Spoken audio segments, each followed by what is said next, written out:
কষ্ট করে পরীক্ষার জন্য প্রিপারেশন নিলেন আপনি কয়েক মাস, কিন্তু ফলাফল যখন ভালো হয় তখন একটা আনন্দ আছে না নাই?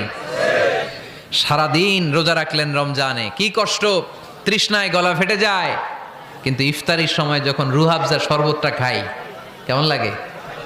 একটা আনন্দ আছে না নাই? এজন্য আল্লাহ বললেন فإن مع العسر يسرا إن مع العسر يسرا।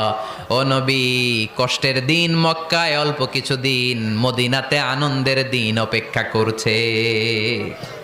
আমাদের জীবনে যদি দুঃখ কষ্ট আসে আমরা ধৈর্য ধরবো, তাওয়াক্কুল করবো একজনের উপর, তিনি কে? কারণ আমরা বিশ্বাস করি কষ্টের দিন এটা চিরকালের জন্য নয়, সামনে আনন্দের দিন আমাদের জন্য সেট করে রেখেছে কে? তাহলে আমরা সূরাতুল ইনশিরাহ থেকে 3টা নেয়ামতের বর্ণনা শুনলাম, বিশ্বনবীকে কি সান্ত্বনা দেয়া হলো সেটা শুনলাম। এবার 2টা গাইডলাইন শুনে তাফসীর আমরা